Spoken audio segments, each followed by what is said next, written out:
গত বছর আমরা স্যাক্সন সুইজারল্যান্ডে গিয়েছিলাম। নামে সুইজারল্যান্ড থাকলেও এটি আসলে জার্মানির ড্রেসডেনে অবস্থিত এবং চেক রিপাবলিকের বর্ডারে। আমরা ভার্সিটির ফ্রেন্ডরা মিলে জায়গাটিতে গিয়েছিলাম। আর হাইকটা খুবই ইজি, অলমোস্ট 30 থেকে 45 মিনিট মতো লাগবে পৌঁছাতে। এই হাইকটাতে কিছু প্রত্যেকটা জায়গায় অল্প অল্প করে ভিউ পয়েন্ট আছে, তো এখানে থেকে রিভারটা দেখা যাচ্ছিল, খুবই সুন্দর। আর সবচেয়ে দর্শনীয় জায়গা হচ্ছে এই বাড়িগুলা। আমার খুবই ভালো লাগে ছোটো ছোটো বাড়িগুলো জার্মানিতে, স্পেশালি যখন আপনি ট্রেন বা আপনি একটু উপরে কোনো জায়গা থেকে এগুলো দেখবেন। এই হাইকটা খুবই ইজি, আপনি চাইলে আপনার ফ্যামিলি মেম্বার অথবা আপনার বাচ্চাকে নিয়ে এসেও হাইকটি করতে পারবেন, খুব একটা বেশি সময় লাগবে না। আর এই হচ্ছে সে ব্রিজ, এই হচ্ছে ভিউ ফ্রম দ্য বিচ। এত সুন্দর, আমরা যদিও ফলের শেষ মুহূর্তে গিয়েছিলাম, কিন্তু জাস্ট ইমাজিন আপনি যদি ফলে আসেন, এটা অনেক সুন্দর দেখাবে, অনেক সুন্দর।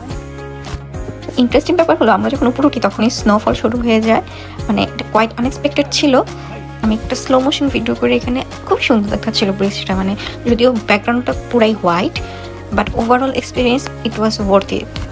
আমাদের ঘোরাঘুরি অলমোস্ট শেষ, আমরা এখন ব্যাক করছি। ভিডিওটি যদি আপনার ভালো লেগে থাকে অবশ্যই সাবস্ক্রাইব করতে ভুলবেন না। ধন্যবাদ।